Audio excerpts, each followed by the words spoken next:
la famille. So you already introduced me, so I don't have to do that, but you can follow me anyway. Those are the not known startups I worked for in Barcelona before I decided to go to a more serious one. And sometimes people ask me when I joined, so I joined on that day. That's the revenue line. I just wiped out the axis, but I didn't fake it. And when I joined, I didn't really know what I was about to do, but I could see that there was something very promising. So I just jumped in, and then the shit started coming. But it's always coming. It's pretty good. So far, the road has been nice. And when people ask me, what do I do there with the revenue growing? So I have this funny picture, but I have a different story to tell. There's what I tell people who don't work in startups and marketing. So because marketing is such a bad word, I don't want to use growth hacking. I tell them, I'm the guy who spends the money in the company because I spend most of my time doing the user acquisition. When I want to think about myself a little bit beyond that, I want to believe that I work at the intersection of marketing, product, and data. But that's what I want to believe, not necessarily what happens in the day-to-day. And what my boss says is that I'm the product manager of the first two screens of the app, which are not in the app, which are the ads and the app store, basically. And I do a little bit of consulting on the side sometimes, and I get many early-stage founders who ask me, okay, I want to start spending money and grow. How should I spend my money better on Facebook, on Google, elsewhere? And the talk today is a little bit about you shouldn't do that, and first you should cover your bases before you start throwing money out for nothing. So actually we're not going to talk about paid acquisition today, but just about what you might have done before you start throwing money out to the machine. So that's just the index. We'll get there. Anyway, so the first thing always comes with the product. It's very hard to sell shit, so always build something that matters. So obviously if you've got an app that converts your website into a bundle app, that's never going to work, no matter how good your growth hacker is.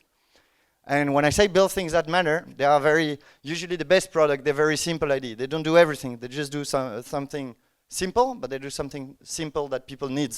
So obviously Tinder, you can see why. I have this case of a Chinese app for stealing Wi-Fi.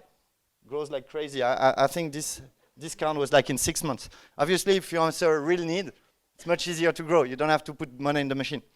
But whatever your project is, it's not so easy. Anyway, I'm just going to skip that slide. So usually you've got this growth like framework of the pirate metrics that's very well known now. So people see the funnel like this because this is basically the user journey. They say, okay, oh, what happened there? I don't know.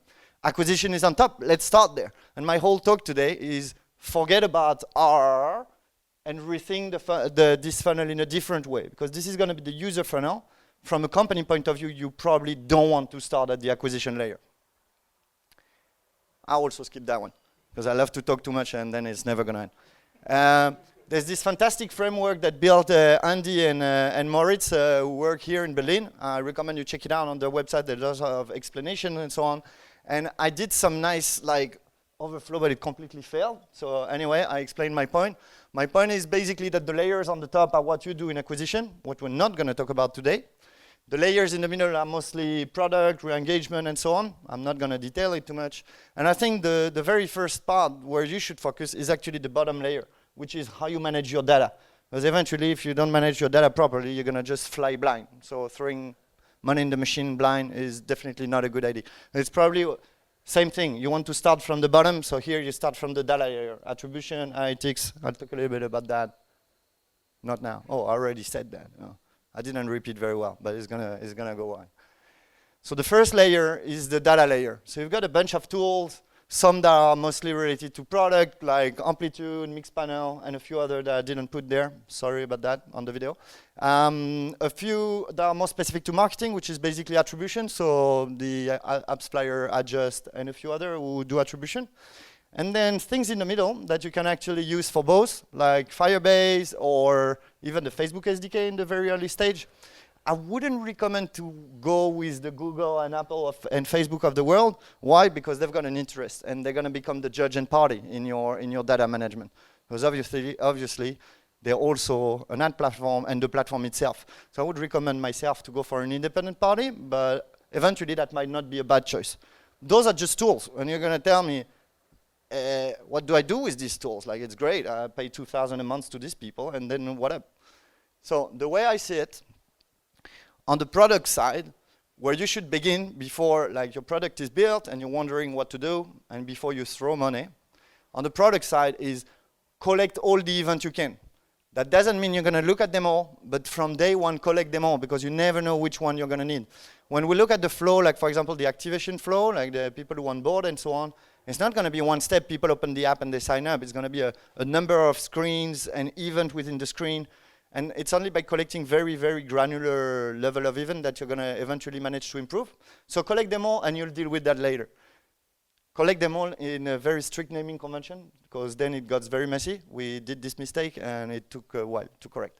Anyway, the point of collecting all these events usually is to find what I call the early proximity metrics, which eventually you're going to realize that there is one core event or action from the user that eventually correlates with your own success. And you're going to want to nail user down to this point. But usually this event is way too late for you to measure, especially in the marketing side. So you're gonna want to find an event that is sufficiently early in the funnel, but sufficiently good to actually correlate with your long-term success. How do you do that? Just data analysis of, you make correlation, which might not be causality in many cases, but still. And in my experience working with a bunch of startups, those who identify the very core events that correlates to long-term success early on had the whole way easier after. On the marketing side of things, well, the goal is to attribute properly the money you're spending out and see what's coming back.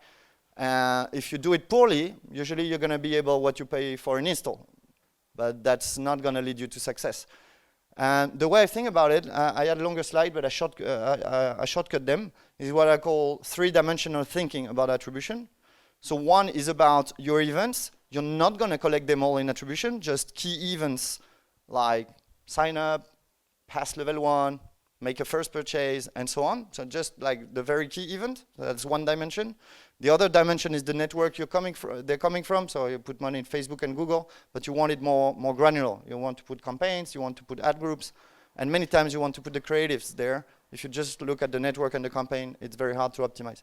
The third dimension, and might be the most important of them all, is the time dimension. So that's the usual cohort analysis, to not look at your user in bulk, especially when you're growing. It's very easy to miss that your growth is actually stalling, well, whatever. Because you're looking at the whole pack. But whenever the growth starts stalling, if you don't look at it as a separate cohort, you're not going to see it. Anyway, I have a longer talk on that. I think it's online. I can refer it to you if you want, guys. So you've got the data layer secure. You collect all your events, and you attribute the source properly. The second one might be the biggest of them all, is retention.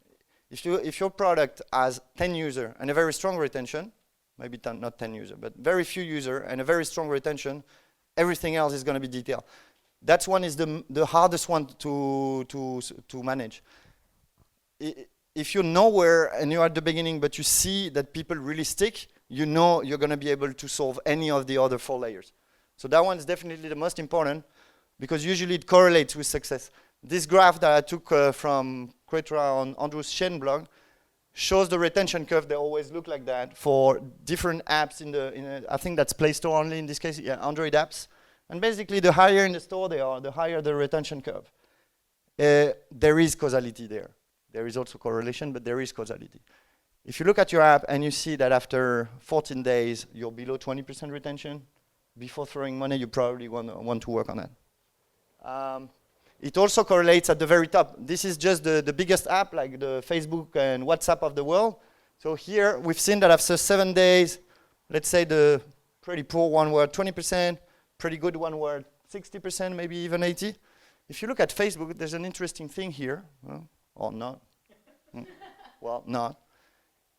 The Facebook graph is actually over 100% retention after 1 week, even after 30 days. Over 100% retention. That's kind of curse, isn't it? That's because of the pre-install, like all the people who have Facebook pre-installed before, so they don't count in the initial cohort. But anyway, the point being that if we've seen before these lines here, the normal lines, if you look at the big players, and I mean the top 10 apps, they gather maybe 20, 30, 40% of all the downloads, they're there. So eventually you're never going to be there. If you are, tell me, I'll send a CV, I'm happy to work for you. But whatever you can do to lift up this curve is going to actually drive your success later, no matter how bad you are at all the other part. The other part, you can always fix them. Is people don't stick to your... I only talk about mobile growth today, but it's because we've got the web expert, so I didn't want to say anything shady. Eventually, if you got the retention, everything else will come. It's not only a proximity metric for success, but also for failure. So there's this old story from 5 years ago, I think, or 4 years ago. VD app starts getting crazy with daily active users, eventually raised the big money here, and crashed completely because nobody was coming back. So as soon as they raised the money, well, they stopped the machine and everything fall down. Anyway, I like this quote that says, if you invest in acquisition before you get retention, you're just renting users. They're not going to come back. And often when you lose them, they never come back, no matter how big money you spend on retargeting and how good you are at CRM. So anyway, point is, I repeated myself, you got it, fix retention, the rest is very easy. That's the hard part. That's the hard part.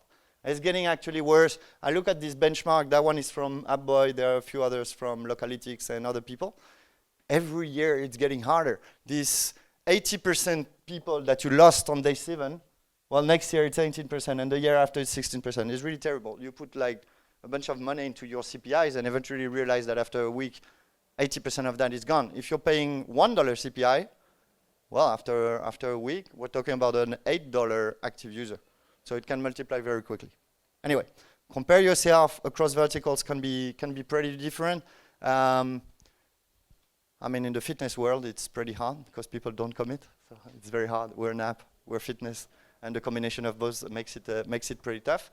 If you think you have a low one compared to the overall average, it might be also depending on your vertical. Obviously, Uber retains more than 20% people after 1 week or after 1 month. But it can vary quite a lot. Also within the gaming vertical, it can be very different from a game genre to another. Anyway, when I talked about retention, usually people are like, oh, how do I fix retention? We're going to send push to everybody. We're going to send email to everybody. Those are just tricks that can actually make some people come back. And I would recommend you to do it and do it properly. But they're just fixed. They're like growth hacks. Like it looks a little bit better, but your product aren't better. I'm not talking about product retention through CRM. I'm talking, is the app in itself sticky? Is the product sticky enough to keep people? Anyway, point is, build things that matters. Moving on. The activation. I would put it as the third. Well, I say data because it's not in the ROI framework. So data, retention. The next one's probably activation. So I had a super nice GIF here, but it's not playing. Anyway, yeah, if your sign-up form looks like that, you're probably going to have a problem for people signing up. So there's a lot of different steps in the onboarding process. Can be actually the sign-up. I get the email so that I can spam them to come back to the app. I can make them accept my push notification, so I can annoy them all day with my push. But usually it's more about finding the right path to explain people what your product is doing. And usually you find this moment that some people call the aha moment, where people actually understand the real value of your app. If you can drive people the shortest path there, usually it makes people get sticky much longer. And why do I say focus on activation first? Because you're very early in the curve. If you wait for a month and improve a product where 90% of people already dropped, this 10%, you do a miracle in product, is going to become a 12%. But if you fix the curve at the very beginning, it's going to fall down on the whole thing. So that's why it's important to do it like before you throw money, which is the point. I actually removed my slide from monetization. I think that if you got, it's good to have a plan. Like a few years ago, we were seeing a lot of apps going on without any monetization plan, and for some of them, it didn't go too well. Some other just raise more capital until they figure out. But at some point, this road can get a bit dangerous. So have a plan, but it doesn't mean your monetization is amazing from day one. If you got retention and people stick, you will find a way to monetize them. I mean, it doesn't matter what your model are. We can talk a little bit more, but I removed it for a reason. Because for me, monetization is not the hard part. The hard part is have people come back one way or another.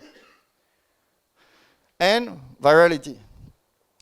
Why is virality so important? Basically because it's going to lower your cost of acquisition. Whenever you put $1 or $2 in the machine, if that guy tells one guy, then you basically shortcut your CPI by half. So if you start spending money and then think about how we can make people share that app, you probably already lose money in the way than if you did it before. In my opinion, that's the biggest leverage that can drive your cost of acquisition down. So you probably want to think about it very early.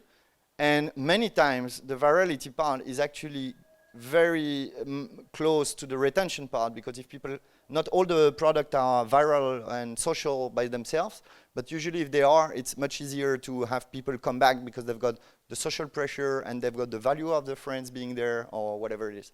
There are a bunch of different ways to do virality. I'm also going to skip that, except if there's a question at the end. And eventually, yeah, that's the same thing, whatever. So you got your data sorted, the retention looks amazing, everybody signs up and understands what's your product about. They invite all the friends, and you even manage to make money out of it. So that's the point where usually you call people like me and say, hey, I've got a bunch of money to throw up in the machine, can we go? I'd say, not yet. There's still a last part you want to check. And this last, keeping the suspense.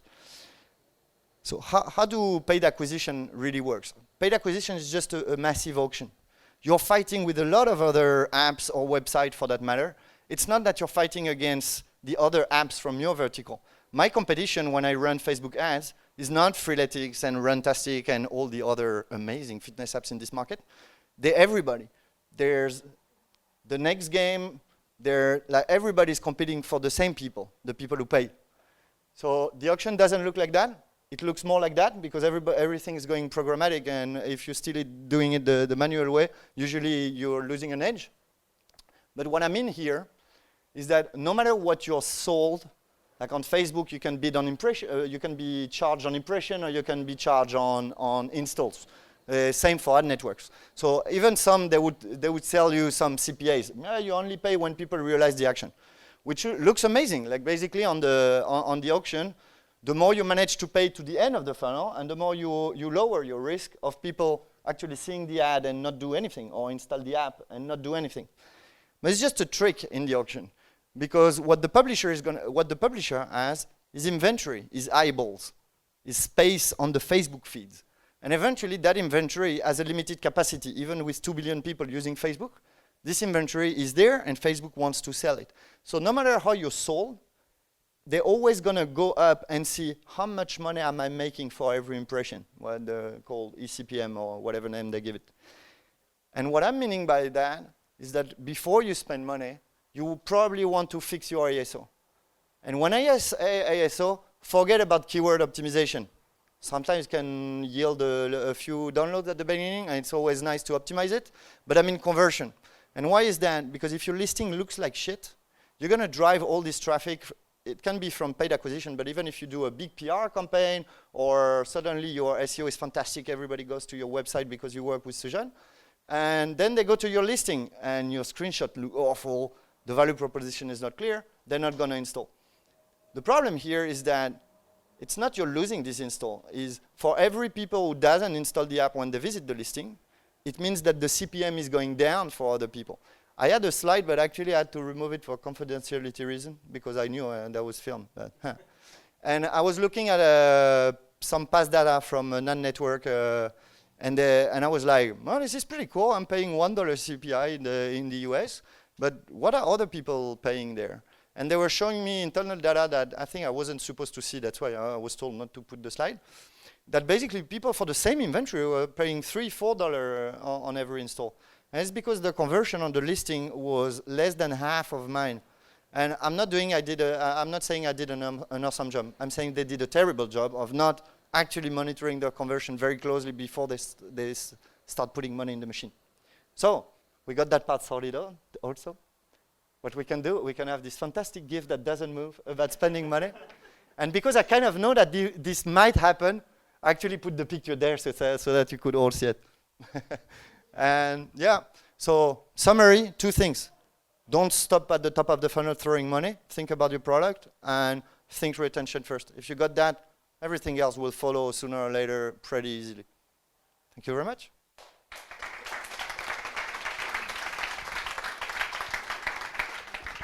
So you say that retention is the primary goal, right? Yeah.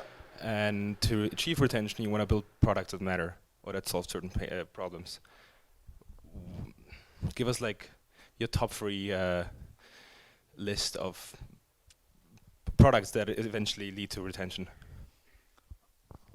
Look at which app you have on your phone. I'm sure there are 5 of them. You launch them every day, and all the other, you have them there, but you launch them once in a while. So you might not take 3 Ubers a day, maybe. So that would be an exception. But think about WhatsApp, for example. WhatsApp just does one thing, but it does it so good that I haven't made a phone call for like months, if not years. Why? Because every time I want to talk to people, my first stop is, oh, no, I'm going to WhatsApp him.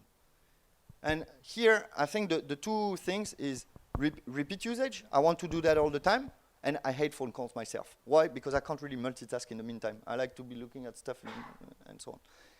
So repeat usage and simplicity. What I've seen in a lot of young startups, and I've done this mistake several times myself too, is I try to stick as many features as I can. So I'm like, oh, but if I add that, people are going to be happy, they're going to do that too. But usually it happens the opposite. Like by adding features, you confuse people, they don't know what to do, and they're like, yeah, this app does everything, but at the end of the day, it does nothing. Most of the very successful product I've seen, they just do one thing, but they do it very, very well. I don't know. There's an app I almost never launch, which is the number 26 app. Well, they call it N26, I think now. Well, whatever. I actually almost never launched the app, but I want a notification every time I spend something, so that I know there's not some weirdos on the other side of the world who send it. In this case, they don't have product retention of me coming back, but they've got a retention of me. This is an essential app. I absolutely need it. Why? Because every time I have an alert, I'm like, that's cool, that's my wife spending money, it's all good. So repeat usage and simplicity usually helps a lot, like driving retention. Then not every product fits this. I mean, every vertical has its own specificities. In our case, like we try to tackle a bunch of fitness topic and we try to tackle a bunch of nutrition topic. There's a lot of possible things we can do about nutrition, and there's a lot of things we decided not to do, although they really look great. And I say, hey, if we do that, people are going to come back to the app every single day. Well, you have to eat 3 times a day, so that helps a bit. But we're just going to do one thing on the nutrition part, and we're going to do it so good that once we have it like really well, then maybe we can think about all these fantastic ideas that are broken in the backlog every day. And hey, what if we do a water tracker? And what if we count steps? And what if we do that? And what if? But at the end of the day, we focus on just let's make it easy for people to plan the week of meals, go shopping, and eventually plan them, which no Germans do. So I'm not. That's fine. Our clients are in the States. We're all good. But we decided, like, even in a complex environment, let's nail our effort to the one thing we think is going to lead to success instead of trying a bit of everything. And that's a mistake I've done several times, trying to do it like, hey, sometimes you also look for traction. So you go fishing and you wait like, oh, okay, let's go there. As soon as you get that, drop everything and just do that. Focus on very few things usually helps. Answer the question? Yep. Cool. It's kind of like a watch. It's a single function device. Yeah. Well, the Apple Watch, yeah. I would argue it isn't, but No, but who used the Apple Watch, right? Like everybody want one, and I never see anybody using them. Hi, thanks for the talk. Can you give some examples of measures or features that you've implemented that increase the retention significantly? That's part of the question 1. Yeah. Second question, how do you find out about user problems? Because ideally, you solve a problem, but what if you know the problem so-so, but not in detail? So I'll start with the second question. Well, both questions are hard to answer. The second question, I'm more of a mathematical person than a people's person. So sometimes I tend to think that user interview are a complete waste of time because my sample is 10 people. And what are these 10 people really representing my million user or more? Not a lot. But actually, this is wrong. And I think the way to actually nail down the pain points of people with your current app or the needs that they have that you think you solve, but actually you don't, is a combination of hard data, which is basically looking at these events and see where people drop. Hey, on that screen, 20% people don't go to the next screen. And so I would start with the hard data. Where are people dropping?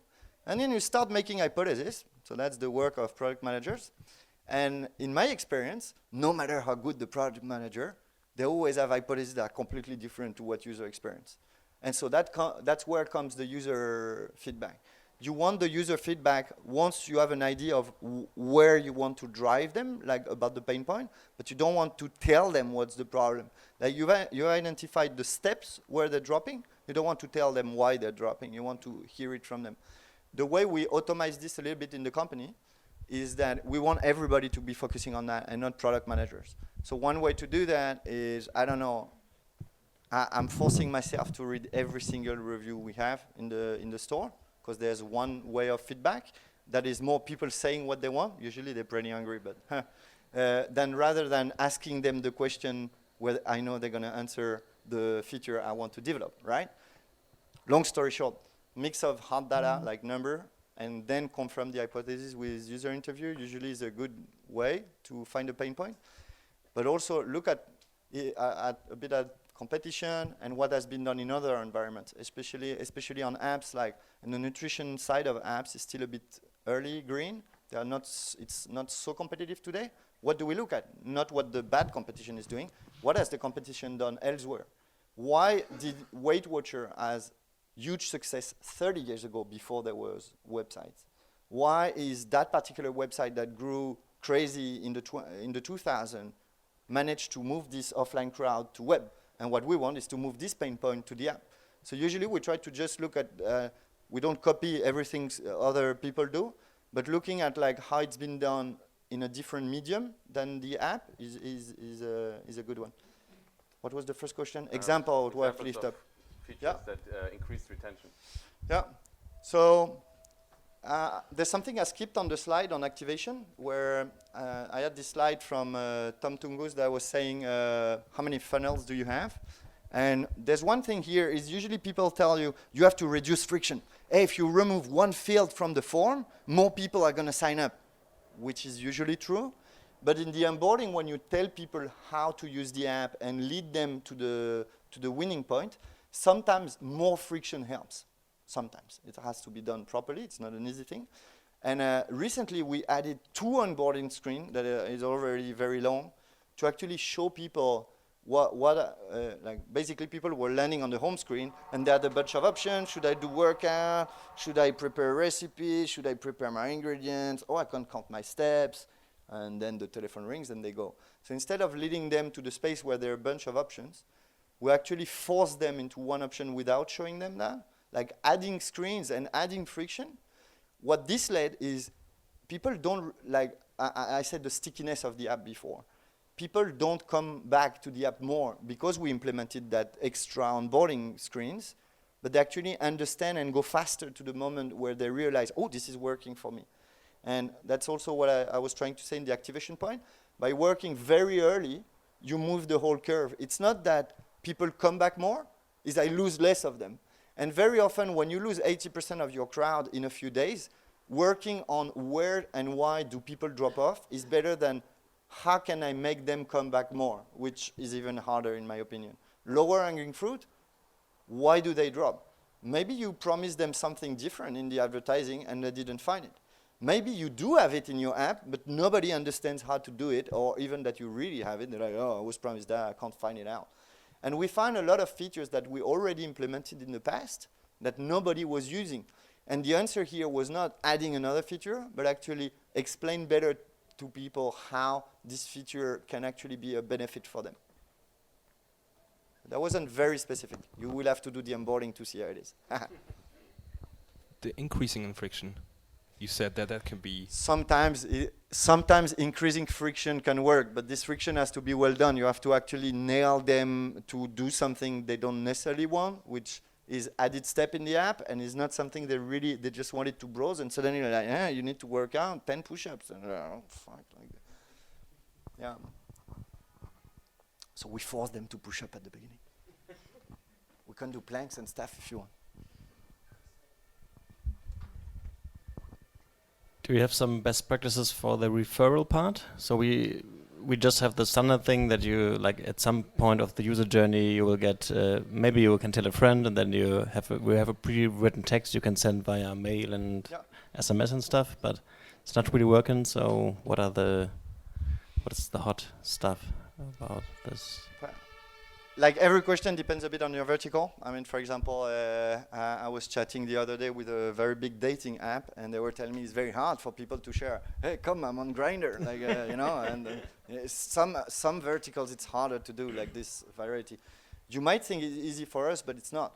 A high proportion of people come to 8Fit because they want to lose weight. Not all of them, but a certain proportion. It's not something they necessarily want to advertise to their friend. Hey, come to this app, I'm trying to lose 10 kilos, that's awesome. Like, so what we did there is we kind of understood if we're too pushy at the beginning about it, it kind of draw people back completely, and then they never want to share again. So we actually delayed the moment we offered the referral. And obviously the pool of people that saw it was much lower because you churn people every day, every minute, every screen. But eventually, by proposing it way after, people were starting seeing success, and they were much more happy to share it. And just a huge uplift in the amount of people who were going through the flow of the referral was compensating for showing it to less people. So that would be one. Sometimes you have to find the exact moment. I have a funny talk about ratings and reviews, which is a personal passion of mine in the store. And many times, so I say you have to ask people at the right moment. I have this funny slide that says like, the app just crashed. Do you want to rate us? You know?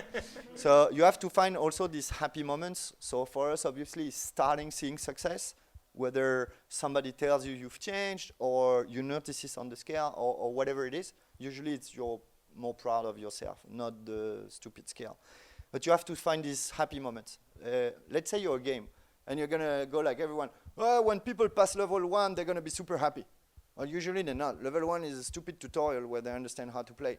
The happy moment can be, I detect that this guy has took 10 attempts to pass this level, and at the 11th attempt he passed. Usually there's a huge flow of adrenaline going here, and that's the moment you want everything. You want people to rate, you want people to refer to their friends. You have to locate this happy moment and determine what is bringing you more value. A 5-star rating or an invite to a friend. So no matter what your vertical, and no matter how good you are at presenting the referral, the moment you're asking the referral, in my experience, has been very critical in how successful this was. What is your guess? What is more important, or what brings you more value, the 5-star rating or the referral? I would take the referral, okay. But awesome. My app is very highly rated, so. Thank you. I was reading the new book from Sean Ellis and Morgan Brown that's called Hacking Growth, not growth hacking. Pretty decent book, I really like it. And one thing they were showing, for example, is that, I think it was from LinkedIn, I'm not completely sure, but it doesn't matter, is that when they implemented the referral system, they just had invite one friend.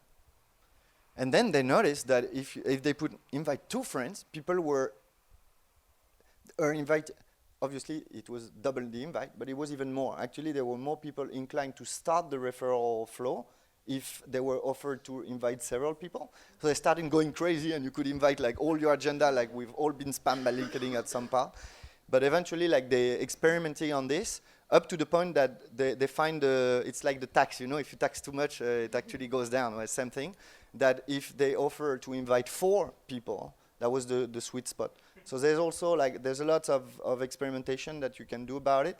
About time, obviously the layout counts a lot and so on. But for example, the number of people who you propose to invite also can have an impact. We propose 3 ourselves. Have you tried to reward the people for the referral? Sorry, to what? To give them a badge or like. So we don't do that too much, but that's something we're actually working on, and I think it can work very well. And while you make me think about it, and I think branch metrics explain that very well in some presentation they have. It's usually this referral, like you send so the guy invites his friend, and if it's a stupid referral like, hey, try this app, it's awesome, and that's it.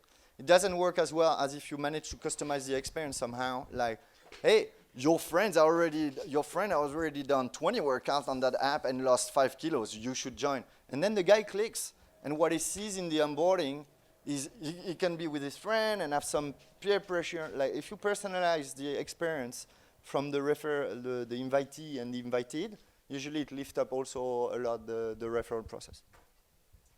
Cool. I leave a bit of time to Sujan. So I apologize about this question. I'm really not out of this in this field, so the buzzwords were a bit unclear to me. So when you say acquisition, that Yes. means going mass marketing, or? So I dedicate most of my time spending money, as I said at the beginning. But basically, like when we say user acquisition, it's just how do you drive traffic to your app or website, which can be done either with organic or less trackable channels, or more offline, like PR, SEO, TV, and so on. Or they're just throwing money at ad networks and Facebook and Google, which is the paid acquisition part. So my whole talk was, before you start spending money on Facebook acquiring user, you probably want to get sorted. But there's a ton of things you can do without putting money on every install. Obviously, PR also has a cost, or working with small influencer also has a cost. Sometimes the cost is time. Like in SEO, most of it's not that you're putting money in the machine, it's more you put some time and knowledge in the machine. For me, time and money are kind of two sides of the same coin. So when we say there's the like more unpaid channel and organic channel, it's just you transfer time into money. What I call acquisition is the sum of these two things. All the effort you can do to hustle people, you can go to the street and tell them, hey, install my app, it's awesome. Or you can just go to Facebook and throw money into it and see if people want to install the app really. So how do you choose that? Is it kind of a number of users when you decide that you want to spend money, or what is the? So usually, in many projects, we started spending money before we were ready. But the point was not to grow like massively, but to have enough of a cohort of users using the product, so we can improve retention and referral. I mean, if there are 20 people in your app, you don't really know if your retention is better since you implemented feature X. So there's a part where you can spend money just to be sure there's a few people coming to your funnel and see if actually this is improving. And then there's the moment you actually seriously start doing things around. But you can start day one, maybe, and learn on the go. It's what most people do. If I say this a bit radically, it's because usually people start spending money and then see it doesn't work, and then, hey, what have we done? And it's too late. The money is gone. If you raised a very small round between salaries and this experiment, you're done, and you probably want to do it the other way. That was kind of my point. Make sense? Okay, one last question, and then we'll move. Sorry, Sujan. What do you do about bad reviews in the Play Store, even though you know they're bogus or they're focusing on aspects that are not that important, and you still get 1-star rating? What do you do about that? That's a very good question. So I have a very detailed PowerPoint about this online. You can go to my SlideShare, Thomas BCN. But a few things, like the first thing, we're like, oh, how are we going to fix this? So what we tried is we answer everybody in the store. So the first thing is we try to identify them in the database with their username so that we can contact them privately and say some stuff that we don't say publicly. Probably don't want to get filmed on that, but in some case, we would straight bribe the user into, hey, remove your review and I get you the pro plan for free. Shh. Jasper. But many times you don't manage to match these people with your database, or people didn't sign up. You can answer them in the store. Usually when you answer them in the store, remember, you're not talking to that person. You're talking to every people who's going to go to the listing and see that, oh, that developer actually answers people. And you already, maybe you lose that guy, but you might have win other guys. Apple enables replying reviews since very little time, like 2 or 3 months, but they enabled it retroactively. My guy who answered review all day, he didn't sleep for 2 weeks until he answered every single 1-star review we had in the history of the company. So replying reviews is good, but it's actually too late. You're doing damage control. Like, usually what's best is to identify, like, most people are very vocal about their critics, and, oh, I have to pay, this is shit. Oh, this is not working. They never find a feature. Stupid stuff like that. But many times, they're actually saying something that if you start seeing a pattern of people repeating it, it's maybe that your product is not good enough so that people don't find this feature. Maybe you have to put it in the home screen or make it wiggle or whatever it is. And a lot of time, I've found that anticipating the problem before they happen is actually a bigger leverage than trying to do damage control and answer them and bribe them.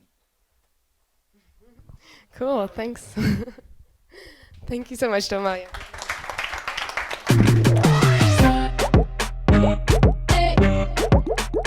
Que l'enfant not funny.